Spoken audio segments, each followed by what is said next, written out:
Nous allons partager la parole de Dieu. Vous savez, chaque jour, quand nous nous retrouvons ici, le Seigneur a quelque chose pour nous. Amen. Et je crois qu'aujourd'hui, le Seigneur a quelque chose pour nous.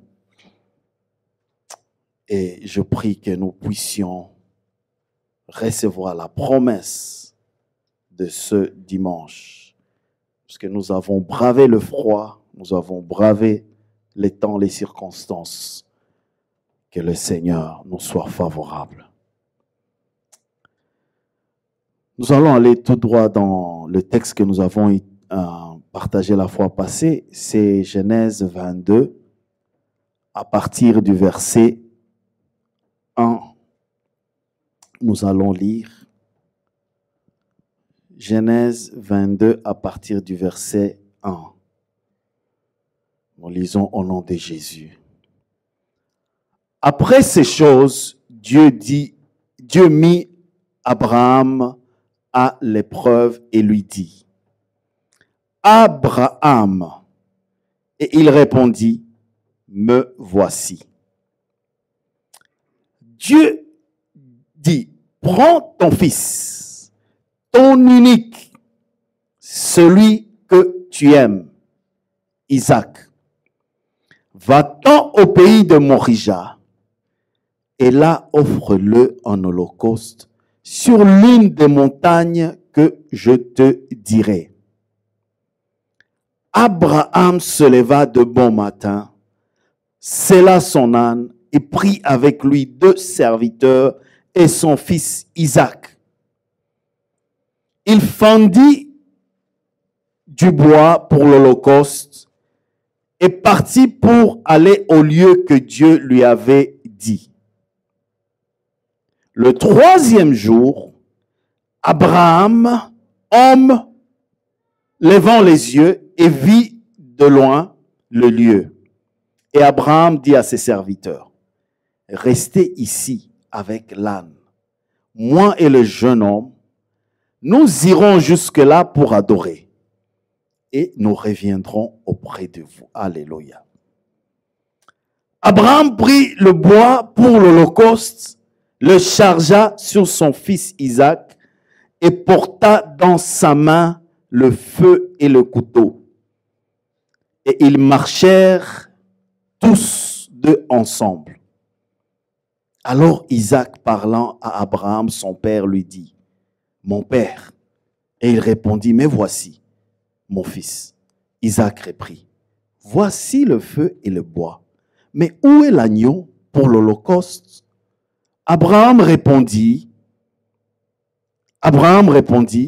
mon fils, Dieu se pourvoira lui-même de l'agneau pour l'holocauste. Et ils marchèrent tous deux ensemble. Lorsqu'ils furent arrivés au lieu que Dieu lui avait dit, Abraham y éleva un autel et rangea le bois. Il lia son fils Isaac et le mit sur l'autel par-dessus le bois. Puis Abraham étendit la main et prit le couteau pour égorger son fils. L'ange de l'Éternel l'appela des cieux et dit, Abraham, Abraham! Et il répondit, mais voici. Et l'ange dit, n'avance pas ta main sur l'enfant et ne lui fais rien, car je sais que tu crains Dieu et que tu ne m'as pas refusé ton fils, ton unique. Abraham leva les yeux et vit derrière lui un bélier retenu dans un buisson par les cornes. Et Abraham alla prendre le bélier et l'offrit en holocauste à la place de son fils. Abraham donna à ce lieu le nom de Jéhovah-Jireh. C'est pourquoi l'on dit aujourd'hui, à la montagne de l'Éternel, il sera pourvu. Verset 15. Et l'ange de l'Éternel appela une seconde fois Abraham des cieux. Et il dit, je le jure par moi-même, parole de l'Éternel, parce que tu as fait cela et que tu ne m'as pas refusé ton fils, ton unique, je te bénirai et je te multiplierai la postérité comme les étoiles du ciel et comme le sable qui est sur le bord de la mer. Et ta postérité possédera la porte de ses ennemis. Toutes les nations de la terre seront bénies en ta postérité, parce que tu as obéi à ma voix. Abraham étant retourné vers ses serviteurs, ils se levèrent et s'en allèrent ensemble à Beer-Sheba, car Abraham demeurait à Beer-Sheba. Alléluia. Prions tous ensemble. Cher Saint-Esprit, parle-nous encore une fois, de façon claire. Touche-nous aujourd'hui dans notre fort intérieur. Transforme nos vies et nos cœurs. Que nous soyons comme Abraham. Parce que la parole a franchi quand on reçoit la révélation. Merci pour la couverture du sang de l'agneau. Merci pour la présence de tes anges en mission en ce lieu. Merci parce que toute arme forgée contre nous est sans effet au nom de Jésus. À toi l'honneur, la gloire et la louange. Père, au nom de Jésus-Christ, nous avons ainsi prié. Amen. Amen. Alléluia. Bien-aimés, nous sommes encore dans ce texte. Un texte tellement riche que je me suis dit, on ne peut pas seulement passer comme ça, puisqu'on a parlé de ce texte. Essayons de toucher à tout ce à quoi nous n'avons pas touché la fois passée. Alléluia. Et le titre du message, c'est toujours « Écoute et obéis ». Écoute et obéis. Abraham, bien-aimé, le verset 1 commence de façon très puissante en disant « Dieu dit à Abraham ». Alléluia. Dieu dit à Abraham, dont nous avons dit le nom Abraham veut dire le père d'une multitude. Alléluia. Mais cet homme, son nom n'était pas Abraham avant. Son nom était Abram. Et je n'ai pas dit ce que Abraham disait, signifiait la fois passée. Mais Abram signifie comme tel Dieu est béni. Alléluia. Abraham, c'est Dieu est béni. Dieu est exalté. Ça, c'est Abraham. Mais Dieu a changé le nom. Il a dit, bon, tu m'exaltes, maintenant je vais faire de toi Dieu d'une multitude. Tu vas commencer à t'appeler Dieu d'une multitude. Alléluia.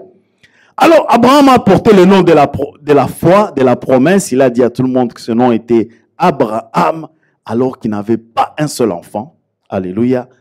Et nous savons, le chapitre précédent, Genèse 21, Sarah a pu avoir un enfant. Alléluia. Nous avons Isaac. Isaac est né. Et Dieu s'élève ce jour-là. Il dit à Abraham, donne-moi ton fils, ton unique fils. Il souligne plusieurs fois dans le texte l'unique fils. Alléluia. Mais nous savons qu'Abraham n'avait pas seulement un seul fils. Sarah avait un seul fils, mais Abraham en avait deux. Mais il dit ton unique fils est celui que tu aimes. Alléluia. Et nous nous sommes encouragés la fois passée à commencer à donner ce que nous aimons. Alléluia. Donner ce que nous aimons. Bien-aimés, arrêtons de donner ce que nous n'aimons pas. Changeons notre façon de voir les choses. Si tu as un habit que tu n'aimes plus ou qui ne te va plus, c'est pourquoi tu veux le donner. C'est bien, mais tu ne fais pas quelque chose d'extraordinaire. Prends ce que tu aimes. Alléluia. Ce qui te coûte. Qu'est-ce que tu ferais si toi, Dieu te donne ce que tu n'aimes pas? Alléluia. Donc, laissons de donner ce que nous n'aimons pas. Parce que de la même mesure, nous nous mesurons de la même mesure nous serons traités. Alléluia. Donc Dieu dit à Abraham, donne-moi ton fils, celui que tu aimes. Et il dit, amène-le au pays de Morija et là, offre-le en holocauste sur l'une des montagnes que je te dirai. Alléluia. Bien aimé, moi j'ai un problème avec... je n'ai pas un problème, c'est la parole de Dieu. Mais il y a quelque chose que j'aimerais souligner tout de suite ici. Il dit, sur le pays que je te dirai, il ne lui dit pas quel pays. Alléluia. Il ne lui dit pas, sur les lieux que je te dis, une montagne que je te dirai. Mais il ne dit pas quelle montagne. Vous imaginez, Dieu, Abraham se lève ce jour-là. Je ne sais pas si c'était dans un songe ou une vision. Et il se lève et il a entendu la voix de Dieu. Et Dieu lui dit quelque chose d'aussi grave que de prendre le fils de la promesse. Prendre le fils de la promesse. À ce moment ici, Abraham a quel âge? À peu près 120 ans. Sarah a peut-être 100 ans. Déjà, quand Abraham avait 99 ans, c'était presque impossible d'avoir un enfant. À ce moment ici, s'il perd cet enfant, normalement, naturellement, c'est fini. Alléluia. Il dit, tu le prends cet enfant et tu me le sacrifies. Et il ne lui dit pas exactement où est-ce qu'il va aller. Alors, moi je vois comment est-ce qu'Abraham n'a pas dit ça à sa femme. Parce que si moi je me lève, je vais dire à ma femme que le Seigneur m'a mis à Paris, me dit d'aller sacrifier notre enfant. Il te dit où? Le Dieu là qui t'a dit. Il ne t'a même pas dit où est-ce qu'il faut aller. Vous savez, les femmes aiment les détails. Moi, je me rappelle, j'étais avec quelqu'un, peut-être se rappelle. Je crois que c'est peut-être pas Coudunion. On parlait avec ma femme et on racontait quelque chose qui m'est arrivé en cours de route avec ma voiture et le policier était venu, le policier m'a aidé et tout ça. Ah! Alors ma femme me dit, elle dit, mais tu m'as pas dit que le policier était venu t'aider. Moi, j'ai dit, mais est-ce que j'étais obligé de te dire tous ces détails? Il dit, non, je veux les détails. Moi, tu dois tout me dire dans les détails. Ça, ce sont les femmes. Elles veulent tout dans les détails. Non, je t'avais dit. Oui, non, mais tu m'as pas dit qu'il y avait un policier qui était venu t'aider. Moi, j'ai dit, mais bon. Alléluia. Non, Abraham, il dit, ça, il peut même pas dire à sa femme Sarah. Bien aimé. Et ça, c'est Dieu. Mais Abraham avait quelque chose que peut-être nous, toi et moi, nous n'avons pas. Abraham avait une expérience avec Dieu. La journée, ce message, c'est un message qui nous montre comment est-ce que nous devons marcher avec Dieu par la foi. Parce qu'Abraham, c'est le père de la foi. Lui, l'histoire d'Abraham, ça n'a pas commencé ici. Il a commencé depuis longtemps. Alléluia. Vous vous rappelez que Genèse 12, Dieu lui a dit, quitte la maison de ton père. Et là encore, Dieu ne lui a pas dit où est-ce qu'il allait. Il dit, va dans le pays où je te montrerai. Donc, il dit, oh, je dois quitter. Et il devait prendre le chemin et quitter. Faire confiance en Dieu. Faire confiance en Dieu là où il allait. Alléluia. Au point que Hébreux 11 dit, c'est par la foi qu'Abraham quitta la maison de son père et qu'il se dirigea dans un pays où il était devenu étranger. Où il était devenu étranger, bien-aimé. Hein? Où on ne le connaissait pas. Où il ne connaissait personne, où il n'avait pas d'amis, où il n'avait pas... non. Mais il avait cette histoire avec Dieu. Et Abraham faisait confiance à Dieu. Alléluia. Avec l'histoire de Isaac, c'était encore une autre histoire qui a fortifié la foi d'Abraham. C'est pourquoi, bien aimé, quand nous passons par des situations difficiles, ne pleurez pas. Alléluia. Moi, je commence à arriver à un moment, à un point où je me dis, je ne pleurerai jamais pour une situation difficile. Vous savez pourquoi? Parce que je sais que mon Dieu m'a dans la paume de ses mains. Cette situation difficile, avant qu'elle n'arrive, Dieu savait. Alléluia. Bien-aimé, en fait, les situations difficiles, Dieu les permet dans nos vies. Il n'y a rien qui arrive aux enfants de Dieu que Dieu ne permet pas. Parce que si Dieu ne voulait pas, moi, cette histoire d'Abraham, moi, ça m'éblouit. Un homme qui parle avec Dieu tous les jours, presque tous les jours. Amen. Quand on lit comme ça, c'est comme s'il lui parlait presque tous les jours. Regardez toute l'histoire où il est en train de lui dire, mais tu m'as promis. Hein? Tu m'as amené ici. Oui, j'ai eu de l'argent. Je suis maintenant béni. Même les étrangers m'ont béni. Et tout ça. Bon, je sais que j'ai été dessus quelquefois, j'ai trompé. Mais vous savez, cette histoire-là qu'Abraham avait dit que sa femme, Sarah n'était pas sa femme, c'était sa sœur. Mais vous savez qu'il n'avait pas tout à fait tort. Parce que Sarah, c'était la fille de son père. Vous savez ça? Donc, il n'avait pas tout à fait tort. Alléluia. Abraham n'avait pas tout à fait menti. C'était exactement la fille de son père. Abraham avait épousé dans la famille. Alléluia. Il avait épousé sa demi-sœur. Alléluia. Mais, bien aimé, l'histoire d'Abraham avec le problème dans l'enfant, Abraham est allé, il voit le Dieu. Et Dieu lui dit, alors, posons-nous la question. Pourquoi Dieu, pas pendant 1 an, pas pendant 2 jours, pas pendant 3 jours, pas pendant 4 jours, pas 10, pendant 25 ans, Dieu te donne une parole prophétique que moi, je vais te donner un enfant. Je vais te bénir. Et cela ne veut pas dire que non, tu ne vois plus Dieu. Tu continues à voir Dieu. Il continue à t'apparaître. Il continue à te parler. Et tu dis, mais Dieu, mais qu'est-ce qui se passe? Est-ce que cette histoire ici est impossible pour toi, mon Dieu? Alléluia. Est-ce que donner un enfant à Abraham était difficile pour Dieu?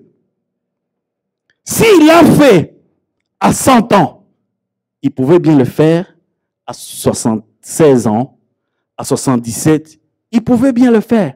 Mais alors, posons-nous la question. Pourquoi il ne l'a pas fait 1 année après, 2 ans après, 3 ans après? Pourquoi il a attendu 25 ans plus tard? Et pendant ces 25 ans, il continue à visiter Abraham. Pas des visites comme ça. Le voir face à face, il parle. Il dit, ça c'est Dieu qui me visite. Alléluia. Bien-aimé, Dieu utilise les situations pour nous former. Alléluia. En fait, tu ne changes pas. Tu ne changeras pas à moins que tu passes par l'expérience. C'est l'expérience des situations difficiles, des problèmes compliqués qui va transformer ta vie et qui va te façonner. C'est pourquoi Dieu devait le faire passer comme ça. Parce que, bien aimé, alléluia, le Seigneur dit, la Bible dit que personne ne peut nous arracher de la paume de Dieu. Personne. Mais le diable ne peut pas. Donc même le diable, avec toute sa puissance, il peut frapper. Mais Dieu a les derniers mots. Alléluia. Et Dieu va permettre le diable de te frapper pour que tu puisses apprendre à combattre. Alléluia. Pour que tu puisses apprendre à prier. Alléluia. Bien-aimé, Abraham, il s'arrive ici, maintenant, il a la foi. Il a cette foi parce qu'il a ce bagage spirituel avec cette relation avec Dieu. Il est l'ami de Dieu. Et Abraham, alors Dieu lui dit, il n'a pas refusé. Il n'a pas refusé. Bien aimé, si c'était moi, peut-être ça allait être compliqué, mais Abraham, lui, n'a pas refusé. Alors il a dit, mais Dieu ne lui donne pas les détails. Il dit, va. Bien aimé, je vais souligner l'attention à ceci. Dieu ne te dit jamais, jamais, jamais. Dieu ne te dira jamais, voici A, B, C, D, Z, jusqu'à Z. Jamais. Si tu reçois un message comme ça, va comme ça, tourne à gauche, tourne à droite, probablement ce n'est pas Dieu. Dieu veut que nous puissions marcher par la foi et non la vue. Amen. Dieu veut que nous puissions marcher par la foi et non la vue. Parce que Dieu veut toujours que tu poses le premier pas. Et il te dit, je te montrerai. Il ne dit même pas où. Il ne donne pas tous les détails. Alléluia. Tu dois lui faire confiance. La marche avec Dieu, c'est une marche de foi, de confiance. Amen. Et donc, Dieu a fait la même chose avec Abraham. Abraham va se lever et il va partir. Alors, la Bible ici dit que le bon matin, il prit les deux serviteurs. Je vais seulement toucher à ceci. Il y a beaucoup de choses dans cette histoire sont prophétiques. Les deux serviteurs avec qui Isaac marchait, c'était les deux personnes qui seront crucifiées avec Jésus-Christ sur la croix. Isaac est le type de Jésus. Alléluia. Jésus qui sera crucifié, immolé pour nous sur la croix. Alléluia. Avec deux personnes à ses côtés. De la même façon, Isaac n'avait que deux serviteurs. Abraham avait beaucoup de serviteurs. Alléluia. Mais il n'en a pris que deux. Prophétique de ce qui va se passer avec Christ. Amen. Et regardez, Isaac était le fils bien-aimé, unique bien-aimé. Et qu'est-ce qui est Isaac? Le fils unique bien-aimé. Alléluia. Et Jésus est le fils unique bien-aimé du Père.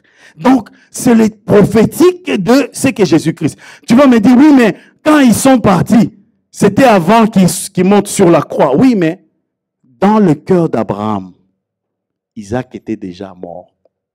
Alléluia. Il avait déjà décidé, cet enfant est sacrifice. Amen. Alors, les 3 jours qu'ils ont marché, représentent les 3 jours Christ sera dans le tombeau. Alléluia. Et le 3e jour, il n'a pas été, il est revenu à la... Isaac était déjà mort, il est revenu à la vie. Le 3e jour, Jésus-Christ va revenir à la vie. Donc, il y a beaucoup de symboles comme ça. Je vous épargne ce genre de détails. Mais voyons le texte. Donc, il dit, il prend les deux serviteurs, il fendit du bois et l'holocauste est parti au lieu que Dieu lui avait dit. Alors, le 3e jour, levant les yeux, il vit le lieu de loin. Alléluia. Je suis content avec ce point. Il dit, il vit le lieu de loin. On ne dit pas, on ne précise pas comment Dieu lui a dit. Bien aimé, c'est ça avec les choses de Dieu. Quand tu apprends à connaître la voix de Dieu, tu vas arriver dans des situations où tu n'entends plus cette voix de Dieu. Mais tu arrives là et tu dis, c'est ça. Alléluia. Tu dis, c'est ça.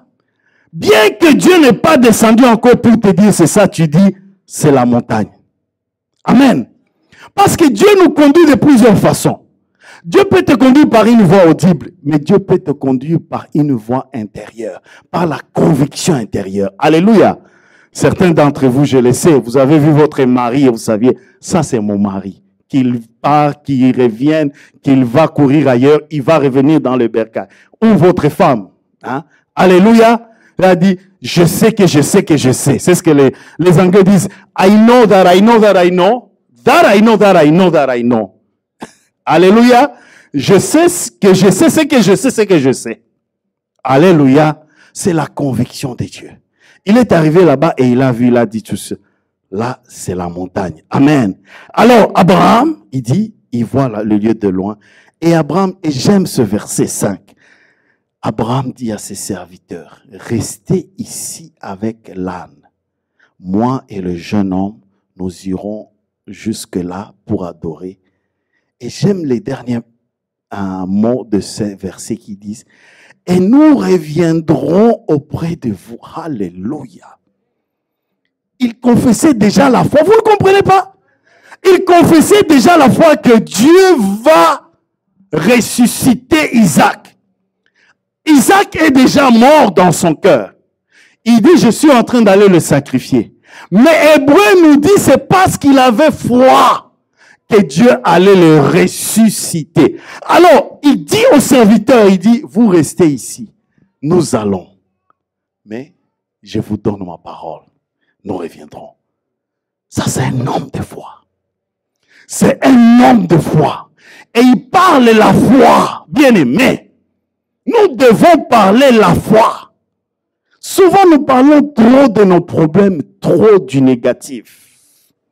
Alléluia. Il est en train d'aller sacrifier le fils. Mais il dit aux gens, au peuple, aux deux serviteurs, il dit, et nous reviendrons. Il le disait par la foi.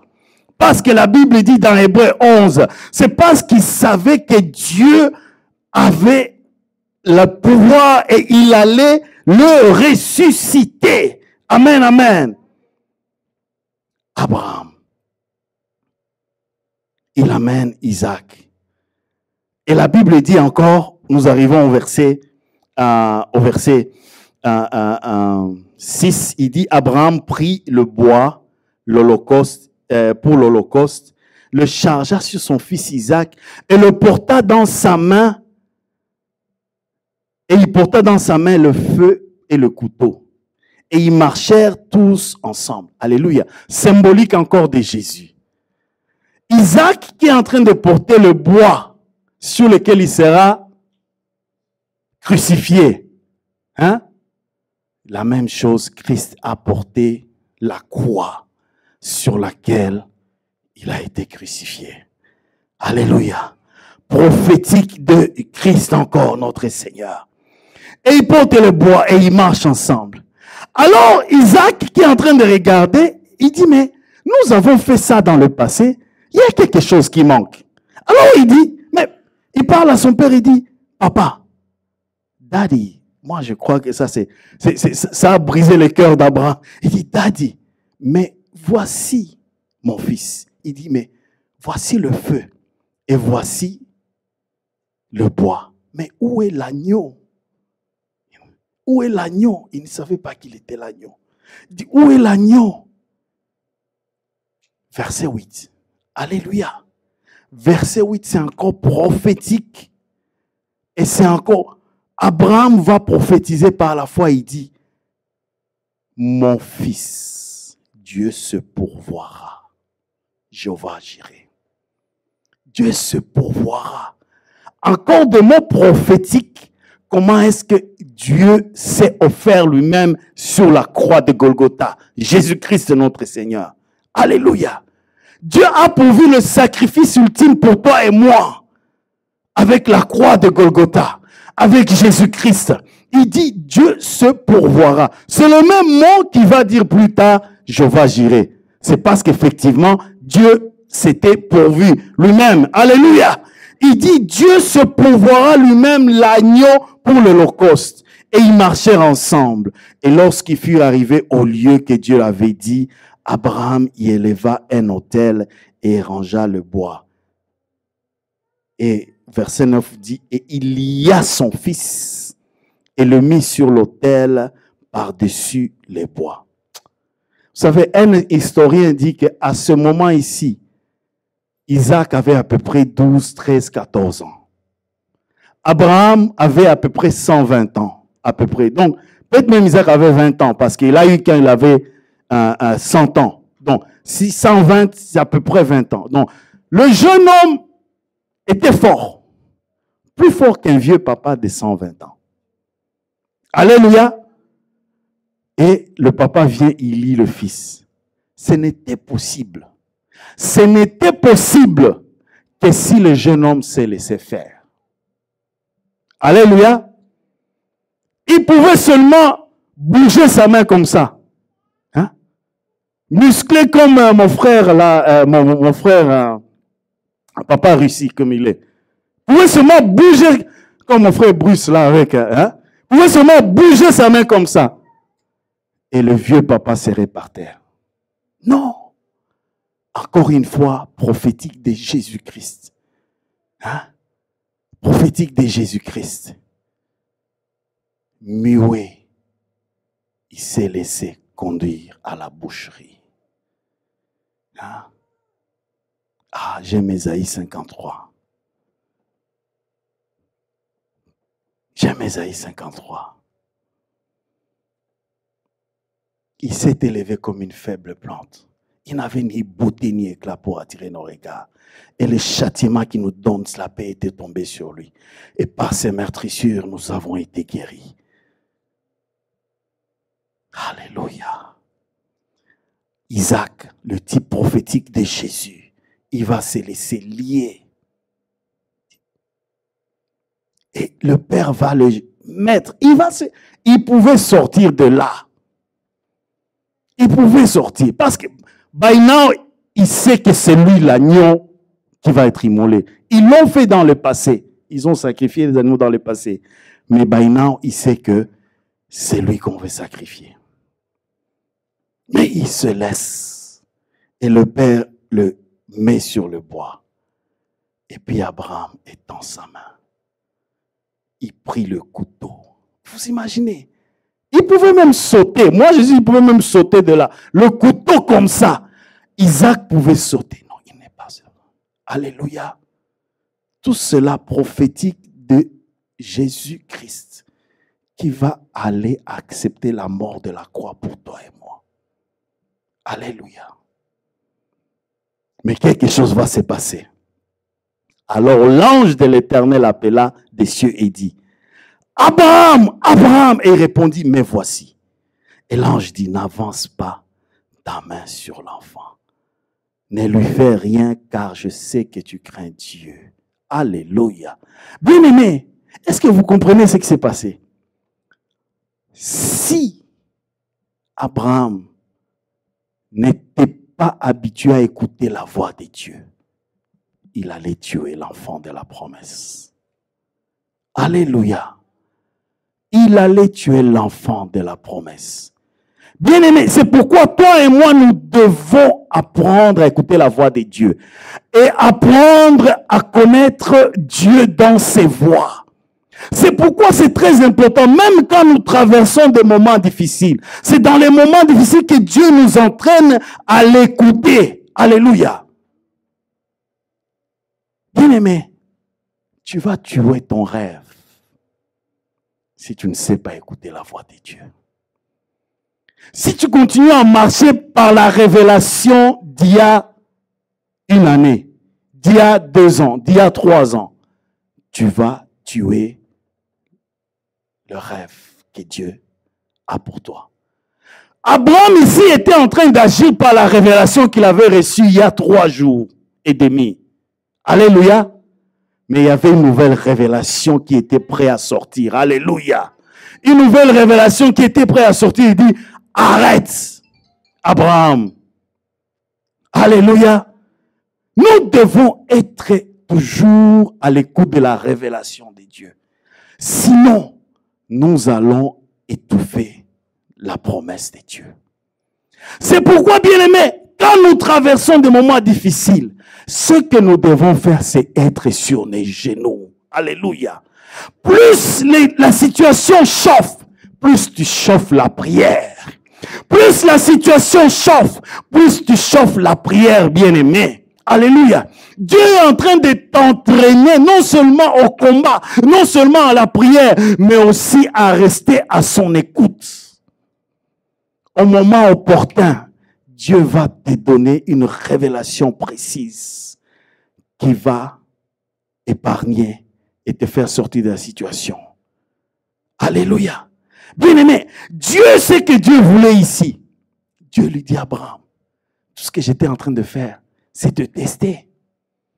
Je voulais seulement te tester. Je voulais seulement tester ta capacité de m'obéir. Je voulais aussi t'entraîner à écouter ma voix sous pression. Alléluia. Il n'y avait pas une autre façon d'entraîner Abraham à écouter la voix de Dieu sous pression, sinon le mettre dans une situation aussi de pression comme celle-ci. Alors Dieu l'a mis dans cette situation de pression. Et Abraham, heureusement que c'est un homme. C'est un homme qui reste à l'écoute de Dieu. Il a reçu la seconde révélation. Il dit, ne mets pas ta main sur l'enfant. Tout ceci est prophétique. Alléluia. Tout ceci est prophétique de quelque chose de grand qui va venir. Alors l'ange lui dit, lève. Et il lève tes yeux. Et il lève les yeux et il voit derrière lui un bélier. Alléluia. Un bélier retenu par un buisson, par les cornes. Et Abraham alla prendre le bélier et l'offrir en sacrifice. Alors, quelqu'un a dit, en fait, si vous étudiez les béliers ne montent jamais à la hauteur. Donc, c'est rare que tu puisses trouver un bélier au haut de la montagne. Qu'est-ce qui s'est passé? Au moment où Abraham était en train de monter la montagne d'un côté, alléluia, Dieu faisait monter le bélier de l'autre côté. Au moment où tu es en train de monter la montagne d'un côté en obéissant à la voix de Dieu, Dieu est en train de faire monter la provision à ton problème de l'autre côté. Alléluia. Notre Dieu est le Dieu de la provision. Notre Dieu est le Dieu de la provision. Quand Dieu te donne une vision, il va te donner la provision. Ne t'inquiète pas pour la provision. He is a vision giver. And he is a vision fulfiller. Alléluia. He shall provide. Toi, marche seulement d'un côté. Alléluia. Marche seulement sur la montagne. À ce moment-là, Dieu ordonne au bélier. Il dit, aujourd'hui, tu vas monter cette montagne. Et tu vas aller jusque-là. Et le bélier était monté. Et Abraham va prendre les béliers et il va l'offrir comme sacrifice. Et puis il va déclarer quelque chose d'extraordinaire. Il dit, ce nom, je donne le lieu de ce nom, Jéhovah Jireh. C'est que pourquoi l'on dit aujourd'hui, à la montagne de l'Éternel, il sera pourvu. Alléluia. Vous savez ce que Jéhovah Jireh dit, les dieux qui pourvoient. Mais si vous regardez littéralement le mot veut dire, sur cette montagne-là, il sera pourvu. Qu'est-ce qui se passe? Là où Dieu avait amené Abraham pour offrir Isaac, c'était juste en face d'une autre montagne qui s'appelle Golgotha. Et quand Abraham a eu le bélier, il a eu la révélation de la croix. Parce que dans Jean 8, verset 56, c'est Jean 8, verset 56, je ne vais pas lire, mais Jean 8, verset 56 dit ceci. Abraham, votre père, a tressailli de joie de ce qu'il avait vu mon jour. Il a vu et il s'est réjoui. Alléluia. Mais où est-ce qu'Abraham avait vu le jour de Jésus? C'était ce jour-là. C'était ce jour-là sur cette montagne à Morija. Il a eu la révélation de la croix ce jour-là. Et c'est pourquoi il a déclaré Jéhovah Jireh. Si vous regardez littéralement, Jéhovah Jireh veut dire, sur cette montagne-là, il sera pourvu. Il voyait exactement la montagne de Golgotha, où Dieu va faire ce qu'il voulait faire avec lui. Il va pourvoir son fils unique pour qu'il puisse mourir. Et il va déclarer Jéhovah Jireh. Alléluia. Alléluia, bien-aimé.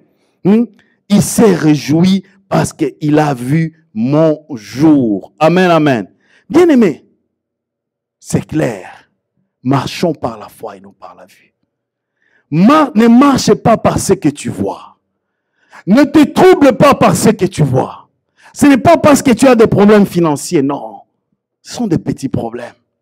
Ce n'est pas parce que tu as une maladie qui te dérange. Ce sont des petits problèmes. Le plus grand problème que tu peux faire, la plus grande défaillance que tu puisses faire, c'est de ne pas te mettre à genoux. Si tu te mets seulement à parler de ton problème, de parler de ton problème, c'est ça ta grande défaillance. Quand le problème vient, c'est parce que Dieu veut que tu puisses te mettre à genoux, bien-aimé. Le plus il y a les problèmes, le plus tu te mets à genoux. Le plus il y a les problèmes, le plus tu te mets à genoux. Dieu est en train de travailler quelque chose en toi. Il est en train de t'instruire, de te former. Alléluia. Bien-aimé, quel problème tu as? Quel problème tu as? Tu n'as pas de problème. You just need God. Alléluia. Et tu dois seulement chercher Dieu. Plus l'ennemi t'attaque, plus cherche Dieu. Bientôt, il va laisser. Parce qu'il va dire, mais cet homme, je lui envoie des coups. Cette femme, je lui envoie des coups. Mais plus j'envoie les coups, plus il est à genoux. Il dit, peut-être il faut que je laisse comme ça. Il ne se met pas à prier. Mais le problème, qu'est-ce que nous faisons? Les coups viennent. Oh, moi, ngaye, alingala, au moins. Donc, c'est toujours bien aimé. Mets-toi à genoux. Mets-toi à genoux. Qui d'entre nous a passé, j'ai dit 2h20 minutes, 25 minutes, hein, si tu vous calculez 10% de la journée, c'est 2h24 minutes. Donc, arrondissons en 30. 2 heures. Qui a passé, ne fût-ce que 2 heures, ne disons même pas les 25 là, qui a passé 2 heures chaque jour la semaine passée, tel que nous l'avons appris la semaine précédente? Qui peut dire que non? Sur les 7 jours, j'ai consacré 2 heures, soit dans la prière, soit dans la lecture de la Bible, hein, dans la méditation. Qui a consacré 2 heures? Bien-aimés, c'est ce que nous devons faire. C'est ce que nous devons faire. Plus l'ennemi nous attaque, plus nous devons nous mettre à genoux, chercher Dieu. Même les 2 heures dont je parle là. Moi, j'ai dit 2 heures, c'est seulement les 10% de tes 24 heures. Hein? Pourquoi pas 3 heures? Alléluia.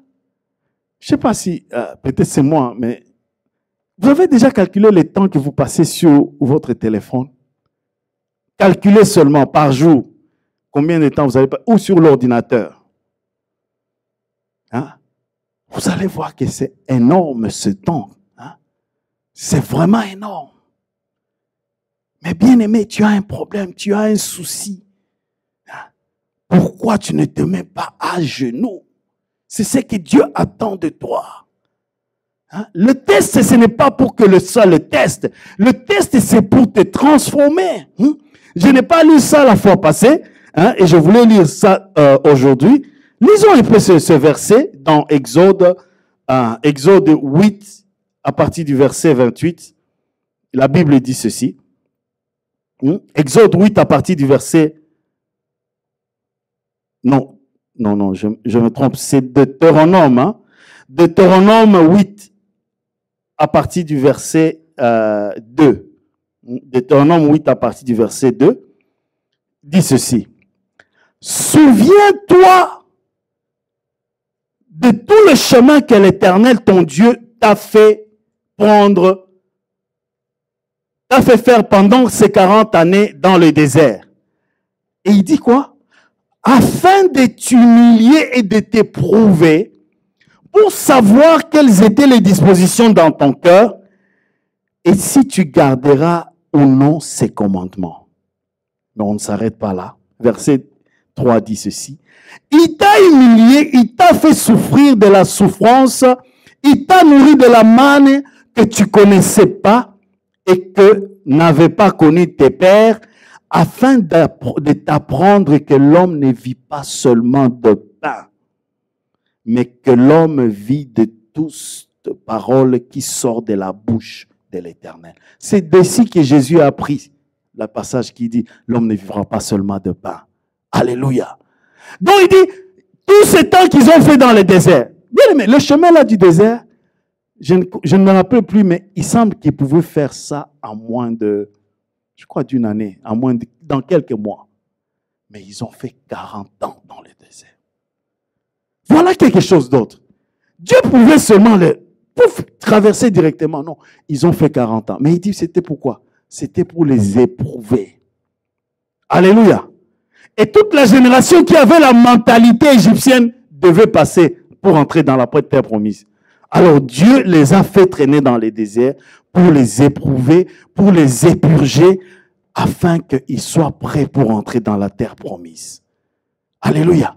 Parce que les gens là, ils avaient fait des années dans le pays des Égyptiens. Ils pensaient déjà comme les Égyptiens. Et ils avaient la mentalité d'esclaves. Vous savez ça? Ils avaient la mentalité d'esclaves. Hein? C'est comme certains d'entre nous ont la mentalité que Dieu ne bénit pas. Non, bien aimé, Dieu bénit. Notre Dieu bénit. Amen. Parfois, je crois, on doit jouer, on doit jouer un peu un jeu d'équilibre. Ne pas trop tomber dans l'évangile de prospérité, mais aussi dire aux gens que Dieu bénit parce que c'est la réalité. Dieu n'est pas pour la pauvreté. La pauvreté, c'est un esprit. Tu peux passer par la pauvreté et Dieu peut te faire passer par la pauvreté. Mais Dieu n'est pas pour que tu restes pauvre. Non. Hein? Alléluia. Non, Dieu n'est pas pour ça. Hein? Tu peux être pauvre et être un ami de Dieu. Ça, c'est clair. Hein?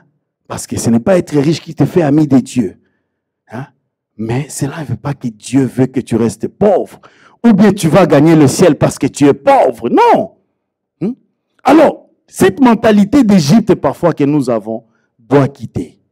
Et nous devons voir Dieu comme un Dieu qui bénit. Si vous voyez, je peux vous donner des versets où, par exemple, David a prié, il dit, Seigneur, envoie la prospérité maintenant. Je ne sais pas si vous avez déjà vu ce verset-là. David il dit, Seigneur, envoie-moi la prospérité et envoie-la maintenant. Alléluia. Moi, j'ai dit, je n'ai jamais prié. Il faut que je commence à prier comme ça. Amen. Mais revenons à nos moutons. Donc, Dieu les a fait passer dans les déserts. Tout ce temps pour il les formait. Donc, quand tu es en train de passer dans des moments difficiles, dans des problèmes difficiles, dans des situations compliquées, Dieu veut te former à quelque chose. Mais si tu croises tes bras, si tu ne fais rien, mais si tu ne fais que te lamenter, tu es en train de passer à côté de ce que Dieu est en train de chercher à faire dans ta vie. Tu ne peux pas consoler quelqu'un très bien si tu n'es jamais passé par ce que la personne est passée. Jamais. Jamais. Hein? Quand tu es passé par quelque chose que la personne est passée, là tu comprends la personne. Et tu sais parler à la personne. Et même la personne elle-même, quand tu lui parles, il dit ça, c'est une personne qui me comprend. Alléluia. Donc, Dieu a quelque chose. Mais tu dois d'abord sortir de cette situation pour être un outil que Dieu va utiliser maintenant pour consoler les autres. Alléluia. Et pour sortir de cette situation, tu dois chercher la face de Dieu. Tu dois chercher la face de Dieu. Nous devons apprendre à chercher la face de Dieu. Marchons par la foi. Et cela veut dire tu marches par la foi. Bien que tu n'as rien comme sous dans tes poches, tu dis, je sors ma dîme. Bien que je n'ai rien comme sous dans mes poches, je dis, je bénis les pauvres. Ne dis pas, je n'ai rien. Oh, Dieu sait que je n'ai rien. Mais bien aimé, c'est quand tu n'as rien qu'il faut donner. Je vous dis la vérité. Vous savez, je vois maintenant, il y a un peu de plus en plus ici aux États-Unis, il y a des gens qui mendient dans la route. Et certains, c'est un peu seulement la paresse. Certains, c'est vrai. Alors une fois, je passais là et j'ai vu quelqu'un, j'ai dit, je n'ai pas de cas sur moi, mais je crois que cet homme ici, seulement la paresse. Je m'excuse, hein, ça c'est mes pensées humaines. Hein? Mais après un jour, je suis passé, quelqu'un a mis une pancarte, il dit, je suis en train de voyager, j'ai deux enfants, j'ai besoin de l'argent pour la nourriture et pour le voyage. Le Saint-Esprit m'a dit, va. Je suis tourné, j'ai lu la pancarte. Je suis allé à ATM, j'ai pris l'argent, je suis allé lui donner. Parce que le Seigneur m'a dit, bien aimé, c'est dans cela que c'est toute ta bénédiction. Même quand tu disais que, même si je disais non, je n'ai pas d'argent sur moi, l'argent est sur moi dans le compte. Ou bien même d'argent qui est dans le compte, là, j'ai déjà quelque chose, ce n'est même pas assez. Non! Si tu veux ouvrir tes portes de bénédiction, bien aimé, quand tu n'as pas, c'est à ce moment-là que tu es en train de faire un éclat dans le monde spirituel. Alléluia! Parce que si tu donnes ce que tu as en abondance, cela ne fait rien. Cela ne fait rien. Il n'y a aucun sacrifice, il n'y a aucun holocauste. Hein? C'est pas comme Isaac, c'est pas comme avec Isaac, c'est qu'Abraham aimait, non. Alléluia. Bien aimé, c'est à ce moment-là que tu dois faire quelque chose. Alors, marchons par la foi. Marchons dans les pas d'Abraham, notre Père. Hein? Écoutons la voix de Dieu et fais le premier pas. Je sais que tu ne sais pas ce qui t'attend le lendemain, mais toi, fais seulement le premier pas. And just trust God. Le temps est vite passé. J'aimerais dire, je ne sais pas lequel de... J'avais même trois petits témoignages qui m'ont frappé dans ma vie dont je voulais parler. Il y a un homme de Dieu, je vais parler de cet homme de Dieu, je crois, celui-ci. Par le nom de Benson Idahosa. Cet homme, j'ai regardé, je ne savais même pas, il n'a pas vécu très longtemps. Il est né en 38, il est mort en 98. Presque moins de... Même pas à son anniversaire, donc il avait 60 ans. Je ne savais pas qu'il était mort si jeune. Mais cet homme, Benson Idaho, c'était un Nigérian qui était dans les assemblées des dieux. Et il s'est converti. Et un jour, son pasteur prêchait sur la foi. Prêchait sur la foi. Il dit, Jésus a dit, vous pouvez guérir les malades. Hein? Il a dit, allez, guérissez les malades, purifiez les lépreux, ressuscitez les morts. Hein? Chassez les démons. Matthieu 18, vous connaissez. Il a entendu ce jour-là, il est sorti de l'église, il a dit non. Il est allé voir le pasteur, il dit, pasteur, donc c'est vrai, Jésus a dit que nous pouvons faire ça. Il dit, oui, pasteur, vous pouvez faire. Il dit, pasteur, tu as déjà fait ça? Il dit, non. Il dit, pasteur, est-ce que je peux faire ça? Il dit, oui, tu peux le faire. Alors, il a quitté, c'était vers 11h, il a quitté l'église. Il avait son bicycle, comment en français on dit? Je ne sais pas si c'était mobilette ou un vélo. Hein? Il s'est mis sur le vélo. Il a commencé à aller dans les quartiers. Il dit, est-ce qu'il y a un mort ici? On dit non, il n'y a pas de mort ici. Il va dans l'autre avenue. Est-ce qu'il y a un mort ici? Il n'y a pas de mort ici. Il est allé. Est-ce qu'il y a un mort ici? Il n'y a pas de mort ici. Après un temps, il a trouvé. On dit non, oui. Il y a une jeune fille qui est morte ici. Il dit, pourquoi tu cherches les morts? Il dit, parce que je vais les ressusciter. Il dit, oui, tu veux les ressusciter? Il dit, on ne voulait pas qu'il prie pour la... Il dit, non. Après, il dit, ok, vas-y, va prier. Alors, il est entré et il a pris la fille, il a commencé à dire, mon pasteur m'a dit que je peux te ressusciter. Alors, lève-toi. Il dit, plus il priait, plus la fille mourait. Il a commencé à pleurer. Mais Jésus a dit. Et puis, après, il s'est dit, qu'est-ce qu'il a dit? Il a pris la Bible. Et il a retrouvé le passage où Jésus a pris la jeune fille. Et il a lu, le passage dit, Jésus a enlevé tout le monde de la chambre. Alors il a dit, tout le monde sortait. Tout le monde sort. Il est resté là. Et puis il lit encore, on dit que non, Jésus a pris la dame, la fille, et il s'est adressé à la fille et dit, jeune fille, damsel, lève-toi. Alors il est allé à demander, quel est le nom de la fille? Et on lui a dit, Inuka. Oh, ok. Il a pris, il a dit, Inuka. Jésus a dit, je peux te... Lève-toi, Inuka. Bien aimé. La fille a commencé à éternuer. La fillette a éternué. Et puis il a lu, Jésus a dit, donnez-lui à manger. Il est allé appeler les gens et dit, donnez-lui à manger. La fille, bien aimé. Et la fille était ressuscitée. C'était un jeune, il n'avait que 24 ans. Il sortait de l'église. On venait de prier, on venait de lui prêcher. Vous savez ce qu'il a fait? Le lendemain, il s'est réveillé. Il a encore allé chercher des morts. Il part ici, on n'a pas de morts. Il part ici, on n'a pas de morts. Et puis il est allé, on a dit, ah non, il y a un homme qui vient de mourir hier soir.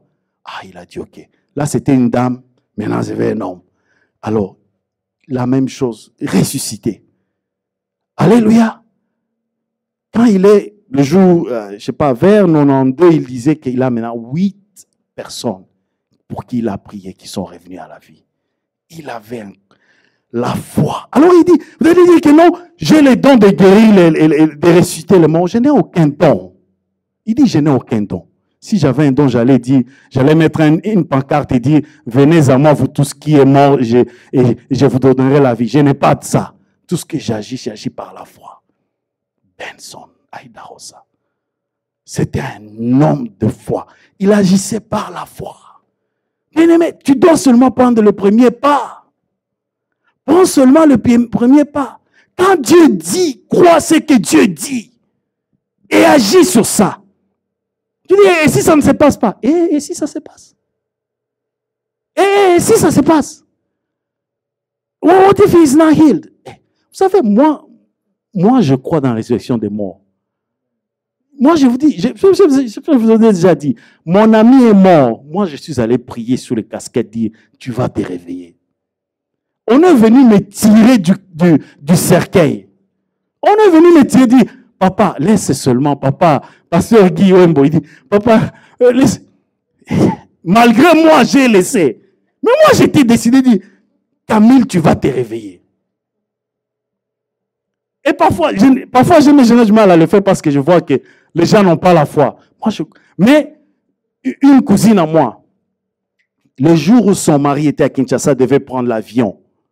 Il met son pied sur le tarmac, il tombe, on l'amène à l'hôpital. On dit, on nous appelle. Maintenant, nous sommes en train d'attendre le monsieur ici. Elle habitait avec moi. On appelle. Tantôt, on dit que non. Oh, Jean-Pierre n'est plus. Ah, quoi? Elle vient me dire, non, on m'a appelé, on me dit que Jean-Pierre n'est plus.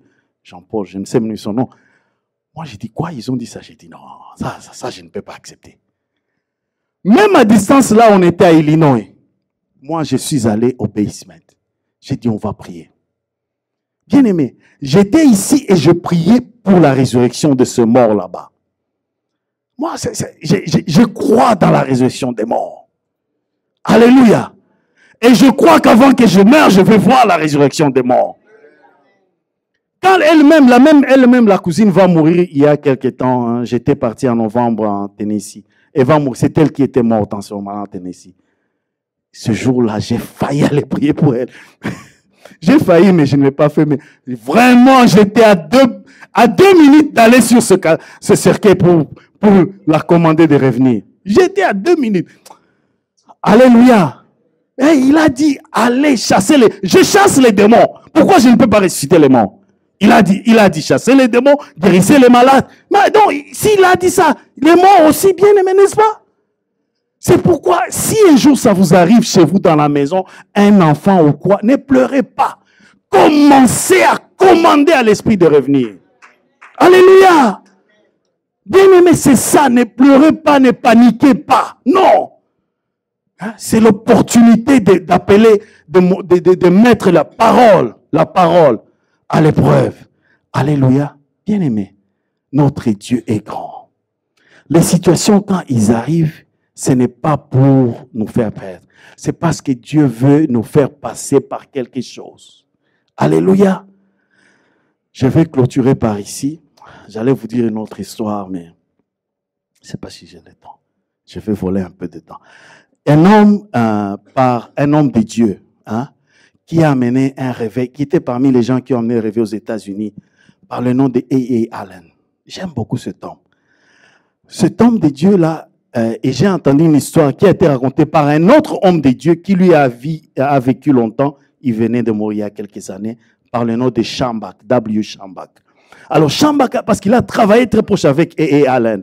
Alors on lui posait la question, on dit, quel est le plus grand miracle que tu as vu avec A.A. Allen? Parce que A.A. Allen, Dieu l'utilisait de façon extraordinaire. Amen. Des poumons qui n'existaient pas ont pris des poumons. Dieu crée les poumons. Alléluia. Donc, il dit non, le miracle le plus extraordinaire, c'est une dame. Elle avait un bébé. Le bébé était né avec des malformations. Elle avait 26 problèmes. Le bébé avait 26 problèmes. Les pieds ne s'étaient pas formés, les yeux ne s'étaient pas formés, sa langue sortait comme ça. Le bébé avait toutes sortes de problèmes. On pouvait compter 26. Alors, Ian avait une croisade, et à l'époque, ce qu'il faisait, il donnait des cartes aux gens, des petits macarons, et on met ton numéro là. Et le soir, on appelait quelques numéros. Alors, la dame est restée là pendant 2 semaines. Et pendant 2 semaines, on n'appelait pas son macaron. Elle avait voyagé, je crois, c'était de Tennessee jusqu'à Alabama. Et elle n'était pas chez elle, elle vivait à l'hôtel. 2 jours avant ce qui va se passer, il est venu voir l'assistant du serviteur et Alain dit non, Schambach, celui qui racontait, il dit écoute, homme de Dieu, moi je n'ai plus d'argent, il me reste plus que $20. Je suis resté à l'hôtel, je mange ici, donc est-ce qu'on n'a pas encore prié pour mon fils? Il dit écoute, je ne sais pas, tout ce que je peux faire, c'est que si ce soir, il ne prie pas pour toi, je vais forcer, je peux faire ça. Je vais t'amener là où il est et lui dire, est-ce que tu peux imposer la main à cet enfant? Il dit, ok. Ce soir-là, et Alain lui donne la parole Et Allen prend le micro, il dit, je sens que nous allons faire quelque chose ici. Nous allons prendre une offrande spéciale. Oh, une offrande spéciale. Il dit, une offrande de foi. Il dit, donnez à Dieu quelque chose qui vous coûte. Je sens qu'ils ont une offrande spéciale. Alors, ils avaient déjà pris l'offrande, hein? Mais il dit, il prend une offrande spéciale. Cette dame-là, l'homme de Dieu qu'il avait reçu la journée, il a vu la dame venir. Il regardait. Il a vu la dame prendre $20 et jeter dans le panier. Il était là parce qu'il connaissait, parce qu'il a parlé avec elle l'après-midi. Il dit, oh my God. Il a commencé à pleurer. Il est allé derrière, il pleurait. Il dit, Seigneur, donne-moi la foi comme cette dame ici. Je sais qu'elle n'avait plus que $20. Hein? Et elle vient de mettre tous ces $20 dans le panier. Et puis, bon, on a pris l'offrande et puis c'était parti. Et tout de suite, Allen commence à prier. Dieu l'utilisait de façon extraordinaire. Et Allen commence, et à un moment, il dit, je vois une maison. Il commence à décrire la maison. Il dit, je vois une dame qui donne naissance à un enfant. Je vois les médecins qui sont en train de dire que l'enfant ne va pas survivre. Il dit, je vois la dame, et puis je vois la plaque de Tennessee. La femme venait de Tennessee. Il dit, je vois l'enfant a combien? Je vois l'enfant a, il commence à citer. Je vois un problème, 2, 3. Il dit, il dit, je vois l'enfant a 26 problèmes. Et puis il dit, je vois une voiture qui entre dans le parking ici. Il dit, tu es ici dans la salle. Viens, je vais prier pour l'enfant. La femme descend en train de courir. Et Allen prend le bébé dans. L'homme de Dieu, il regardait. L'homme de Dieu qui avait reçu. Il regardait. Et Allen prend le bébé dans sa main. Il commence à prier. Il a dit, l'homme de Dieu dit, fermez les yeux. L'homme de Dieu, Chamba, qui dit, non, ça, moi, je ne ferme pas les yeux. Moi, je vais voir. Je ne ferme pas les yeux. Il dit, regardez. Il dit, la première chose qu'il a vue, c'est la langue qui était tendue de l'enfant comme ça. Tout de suite, la langue retourne dans la bouche de l'enfant.